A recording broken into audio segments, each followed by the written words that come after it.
and this is what we have. अब हम यहीं से नीचे की तरफ बढ़ेंगे. It's time to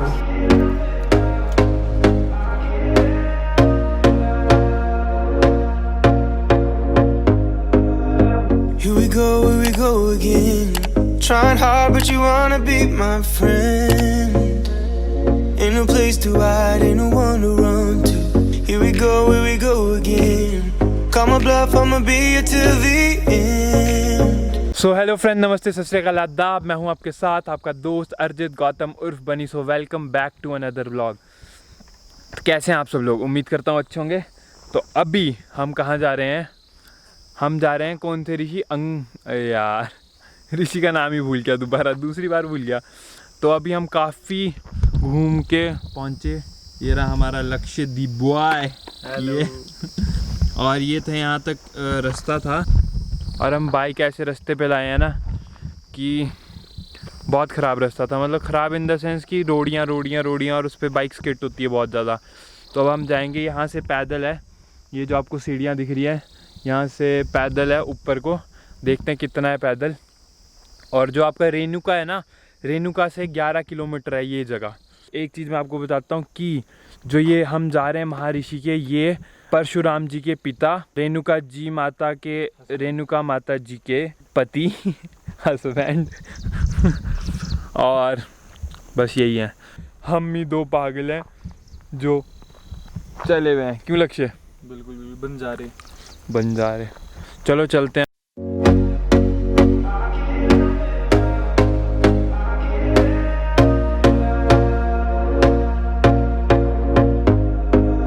हम पहुंच चुके हैं जहाँ हमको पहुंचना था. Here we go again. Trying hard but you wanna be my friend. Ain't no place to hide, ain't no one to run to. Here we go again. Call my bluff, I'ma be here till the end. I'm the one you ride to. If you don't wanna change. Brahma के पुत्र भृगु जी हुए. भृगु जी का नाम आपने सुना होगा. भृगु जिन्होंने विष्णु भगवान को हृदय में छाती में लात मारे. इंटरेस्ट ही तभी आता है जब आप उसकी जगह की स्टोरी जानो. ये देखो, ये गलवा में जिसमें आए थे भगवान, ये देखो यहाँ फोटो खींच सकते. ये देखो सामने, देखो आगे मुंह जो है खुला हुआ है, कान है, कान के पास में आँख है, आगे हाथ जोड़े हैं और फिर ऐसे बैठे हैं. तो ऐसे बैठे हैं तो ये जंगला भी दिखता है और घास के उस सामने. इसी में सब कुछ देवता है. इसको निकाल रहे थे, यहाँ सांप हो गए, फिर इसको निकाले नहीं तो यहाँ पर जैसे ये था ना वहाँ से वैसे बना देते. Here we go again. Trying hard but you wanna be my friend. Ain't no place to hide, ain't no one to run to. Here we go again. Call my bluff, I'ma be here till the end. I'm the one you ride to. अब हम थोड़ी सी नीचे जा रहे हैं. पंडित जी ने बहुत ज़्यादा वो दिया, वो वीडियो के मैं आपको लास्ट में जोड़ दूंगा. जिन्होंने इस जगह की हिस्ट्री जाननी होगी कि कैसे क्या हुआ, कब हुआ. एक्चुअली ना बहुत इंटरेस्टिंग है.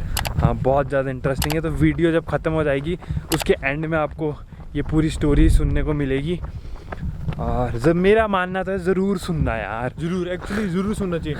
थोड़े टाइम आपको बोरिंग लगेगी क्योंकि एक्चुअली हम कभी ऐसी चीज़ों पे फोकस नहीं करते हैं. तो कृपया करके आप उस पर फोकस करें और ध्यान दें उस पर. सही बात. प्रवीण, कहाँ जा रहे हो? मंदिर? पानी का है? अरे कितनी दूर है? अरे हमने पीना था भाई पानी.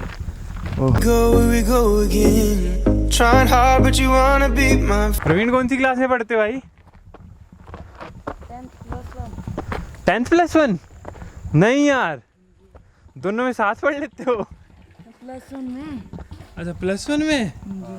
ओ भाई, आप तो मेरे को छोटे से लग रहे हो. तो अभी हम जा रहे हैं निचली साइड. प्रवीण आजा भाई आजा.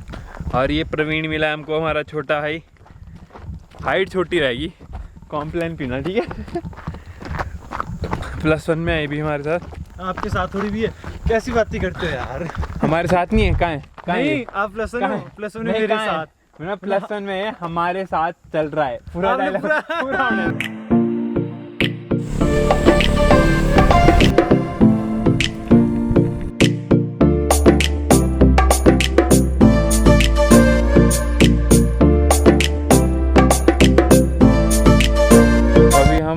महाऋषि के मंदिर से आए हैं, तो यहाँ पे ये जो लेक है, अगर आपको दिख रही होगी, उसमें है जैसे कि माता सोई हुई हो।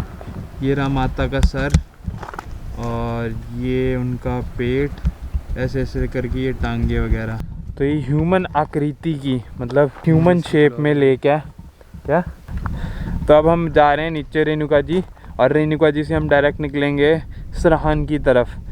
और रुकने को अगर कोई जगह मिलती है तो देख, एक फोर्ट है, अगर वो हमको देखने को मिलता है तो उसको देखने के लिए रुकेंगे, नहीं तो हम अब कहीं नहीं रुकेंगे, खाना खाने रुकेंगे। झरने भी रुकेंगे परे। हाँ, झरने पे भी रुकेंगे, फोर्ट पे भी रुकेंगे, खाना खाने भी रुकेंगे, बहुत सारा रुकेंगे। तो अब मैं आपको मिलता हूँ आगे। यार मैं ना एक सच्ची चीज़ बोलूँ, मैं गोप्रो मिस कर रहा हूँ यार। काश मेरे पास गोप्रो होता और मैं साथ में व्लॉगिंग कर सकता तो अलग ही मज़ा होता है, क्योंकि इतने प्यारे प्यारे रोड है ना, पर मैं दिखा नहीं पा रहा हूँ। बीच बीच में बोल रहा हूँ लक्ष्य को शूट करने को कि करता रहे पीछे से, और ये कर भी रहा है, पर गोप्रो वाला फील नहीं है यार। काश गोप्रो होता मेरे पास। लक्ष्य गिफ्ट कर रहा है। चलो चलते हैं, फिर मिलते हैं अब।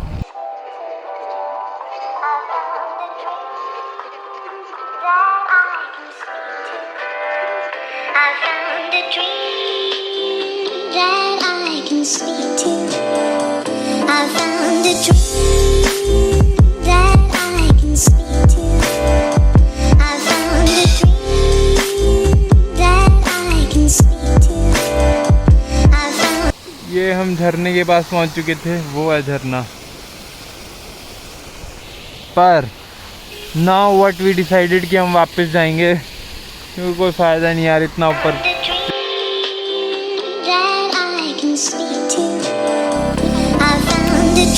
पहुंच चुके हैं जातक किला। ये तो निजी संपत्ति है, कोई है नहीं। उल्टे काम करने में तो हम वैसे भी एक्सपर्ट हैं।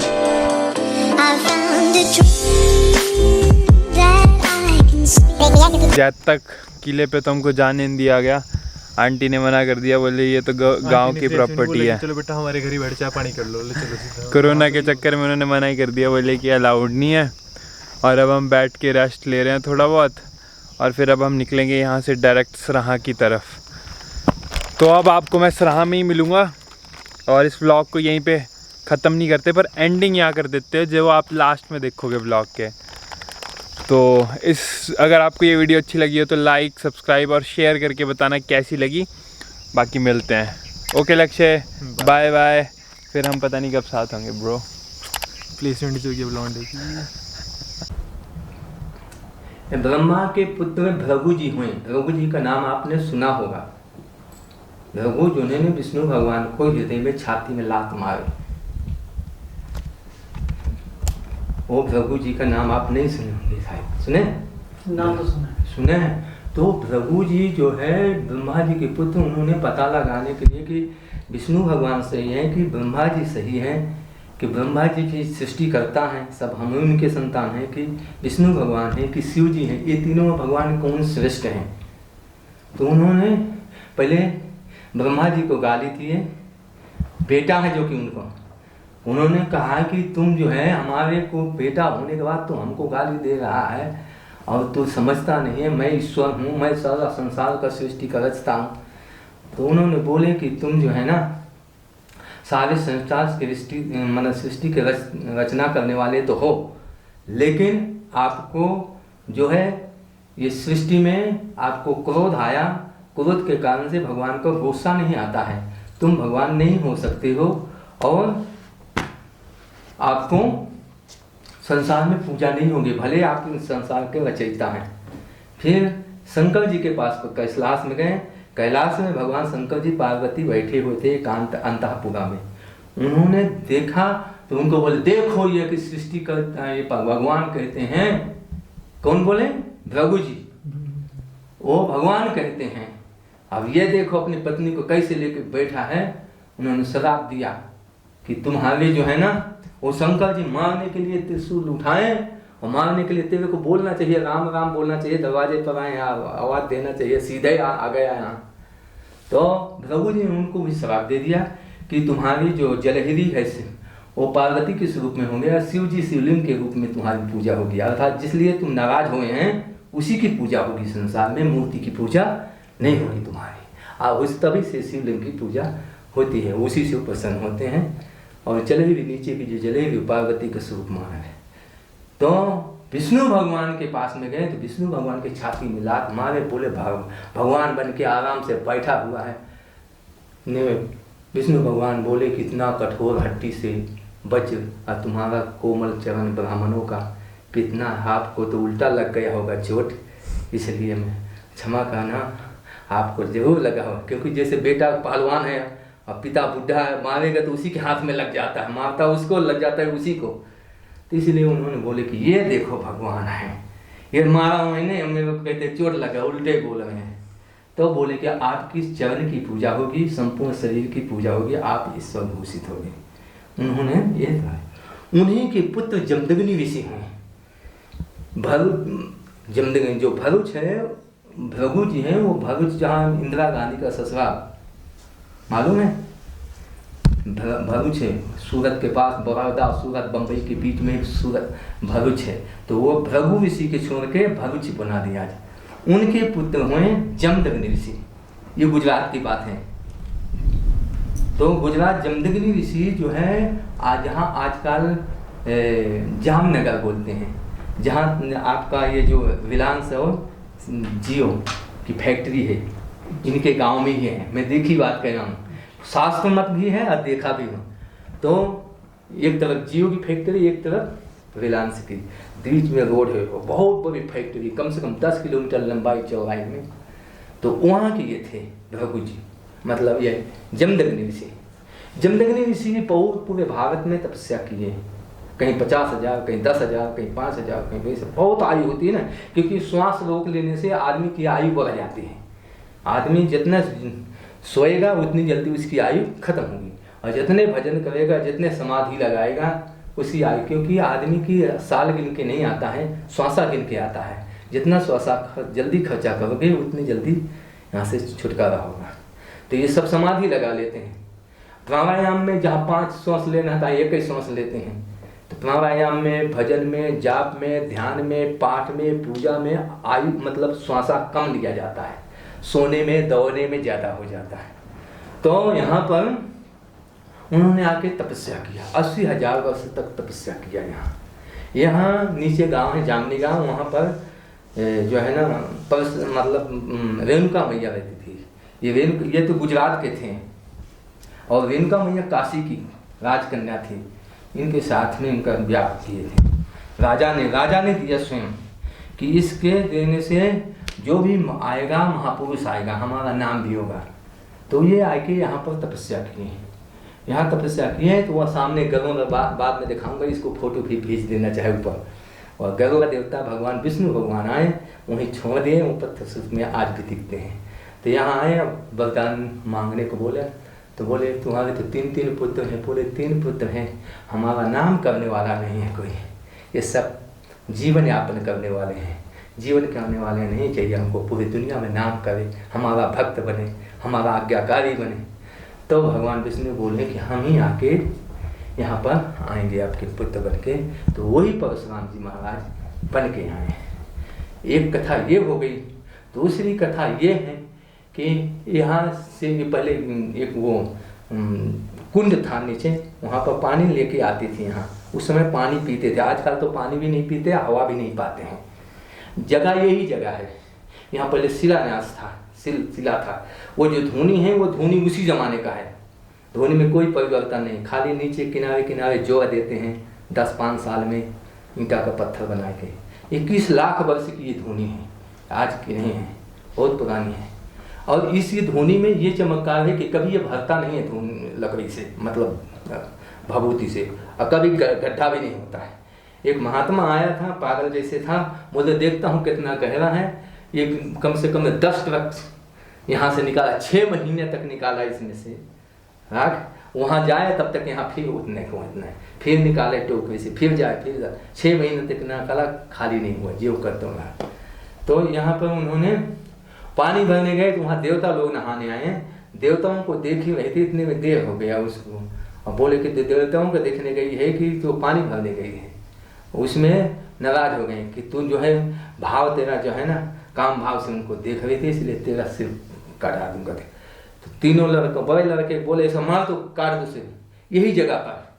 तीनों ने नाही कर दिया। अंतिम में बोले सुन तुम सबको पुत्र हो, कोई आज्ञाकारी पुत्र नहीं। इतने परशुराम छोटे से थे, उसमें 15-16 साल के थे। उसने बोले क्या है पिताजी? बोले सब नालायक लोग हैं, कोई कहना मेरा नहीं। बोले क्या आज्ञा है आपकी? बोले आप ये माना थे इसे सिर काट दो। वो बिना सोचे समझे उठाया, फलसा रखते थे वो हरदम, उठाया सब सिर काट दिया। बोले इनको भी काट दो, इन्होंने मेरे को सिर नहीं माना कहना। उनका भी काट, यहाँ खून खून हो गया साफ पूरा ये धोनी के पास में। बोले और क्या आज्ञा है पिताजी? बोले हाँ ऐसा बेटा होना चाहिए, हाँ सारे संसार में याद रखेगा पिता का भक्त परशुराम जैसे कोई नहीं है। बोले ठीक है और कोई आज्ञा? बोले नहीं, आपका नाम होगा पूरे संसार में, ये मैं वरदान देता हूँ, लेकिन तुम अपनी तरफ से कुछ मांगो। तो परशुराम जी यही बोले कि जैसे मेरी माँ थी, मेरे भाई थे, ये पुनः जीवित हो जाए, पर इनको पता न चले कि मैंने मारा, एक बूंद खून भी नहीं होना चाहिए यहाँ। ऐसे उनको लगे कि मैं गहरी निद्रा से जागा हूँ। एक कमंडल पानी डाले फिर पुनः जीवित हो गए। फिर जीवित हो गए। एक बार सहस्त्राबाहु यहाँ का राजा था, यहाँ गाय रखते थे, गौदान का महत्व यहाँ। तो गाय रखे थे, उसी गाय से जो भी कहते थे कि जलेबी है, पूरी है, कचौड़ी है, जो भी संकल्प करो वो दे देती थी, पूरा घर भर दे देती थी। झोपड़ी थी, झोपड़ी में बंद करके बोले माँ ये चाहिए तो भर जाते थे। तो सहस्त्राबाहु 10,000 लोग सेना लेके आए, इसी इलाके का राजा था उस समय का। तो उसने बोले कि इतना अच्छा भोजन तो हम नहीं बना पाते हैं, इतनी जल्दी कैसे बना दिया, 10,000 आदमी को खिला भी दिया, सब कुछ कर दिया। हाँ तो कैसे? बोले गाय की कृपा से हुआ है। बोले गाय हमको दे दो, हमको चाहिए राजा गाय, हमारे पास सेना है, जहाँ हम बोलेंगे। बोले हम गाय नहीं देंगे। नहीं देंगे तो उनका सिर काट दिया और गाय लेके चले गए। कहाँ है पता ना, सरहिंद कहीं इधर कहीं कोई गांव, मेरे को याद नहीं है, इसी इलाके हिमाचल में उनकी राजधानी थी। बाद में परशुराम वो रो रही थी, 21 बार पीटी छाती। तो परशुराम जी ने बोले माँ तुमने 21 बार छाती पीटे, किसने मारा? इन्हें बोले ऐसे है वो सहस्त्राबाहु राजा तेरे पिता को मार भी दिए, गाय भी ले गए। बोले पिताजी को, बोले कि मैं जाता हूँ गाय लाने के लिए। बोले गाय लाने मेरे क्या, इनका अपने पहले पिताजी का संस्कार करो। बोले पिताजी का संस्कार नहीं करूँगा, पुनः जीवित करूँगा इनको। फिर उन्होंने उस सिर को जोड़े, पानी डाले, परशुराम जी पुनः पिताजी को जीवित कर दिया। बोले पिताजी आपका उल्लंघन किया, आपका सिर काटा है, उसने मैं जाऊँगा वो गाय को भी ले आऊँगा और उनके मैंने प्रतिज्ञा कर दी हूँ कि एक बार नहीं 21 बार इस वंश को नाश करूँगा। तो उन्होंने पहले उसके राज्य को नाश किए, 100 लड़के थे, 100 लड़कों को मारे, पूरा विनाश कर दिए। फिर उनके जो गर्भ में बालक हुए 10, 15, 20 साल के बाद फिर उदंड हो किए, फिर उनको ललकारे, फिर मारे। ऐसे 21 बार करके उन्होंने अपनी प्रतिज्ञा पूरी की है और पूरी करके ब्राह्मणों को दान दिया। यहाँ से 3000 किलोमीटर, मैं वहीं से आया हूँ, 3000 किलोमीटर महेंद्रगिरी पर्वत है, उड़ीसा में है। भुवनेश्वर से 400 किलोमीटर दूर समुद्र के किनारे ऐसे पर्वत है जैसे कपिल मुनि का, इससे भी ऊंचा है। तो वहाँ 5 मंदिर बने हैं और वहीं जो है कहीं भी दुनिया में रहेंगे ये जो है अंतिम में शाम के वहीं पहुँचते हैं महेंद्रगिरी पर्वत पर। तो महेंद्रगिरी पर्वत को यहाँ साल में एक बार 25 तारीख को आने वाले हैं, सुबह आ जाएंगे और शाम तक चले। साल में एक बार माँ को मिलने के लिए आते हैं। जो रेणुका मैया है वो उनका घर यही है, मतलब नीचे जामनी गांव। लेकिन यहाँ पर लोग जो मंदिर बनाए यहाँ के लोग इनके लिए, इन्हें बैठे नहीं, इन्होंने बोले कि ये 3 बार बिजली पड़ी, इसमें कोई गुम्बद उड़ गया, फिर दूसरी बार ऐसे बनाए। तो बाद में बोले कि हमको 80,000 वर्ष तक यहाँ तपस्या की है। अब हमको पहले सुना हूँ, कल ही परसों बोला है कि पहले कपड़े ऊपर फेंक देते थे, अभी भी कभी कभी मैं देखो पीछे गांठ लगा के रखा हूँ कस के कि निकले नहीं, फिर भी निकल जाता है कभी कभी। तो उगा के फेंक देते हैं, कहते हैं हम तपस्या करने के लिए आए हैं, लोक कल्याण होगा जब तपस्या होगी तो रात दिन तपस्या करते हैं। फिर उन्होंने बोले कि क्या करें, इतना अच्छा मंदिर बनाया, ये बनाया। बोले मेरे बेटे को, जिसके सिर पे आता है हवा, बोले मेरे बेटे को बैठा दो, वो विष्णु भगवान है, परशुराम जी को बैठा देते। पहले वहाँ जाएंगे लोग, फिर मेरे पास में आएंगे, क्योंकि वो उनका पुण्य का, उनका तप, उनका पुण्य ही परशुराम जी हैं। परशुराम जी केरल में ज़्यादा रहे हैं, आंध्रा केवल तमिलनाडु में बहुत रहे, इधर रहे, लेकिन इधर यहाँ जन्म हुआ है, इसलिए इस तीर्थ का ज़्यादा महत्व हो गया। बोलिए जय श्री परशुराम जी महाराज की।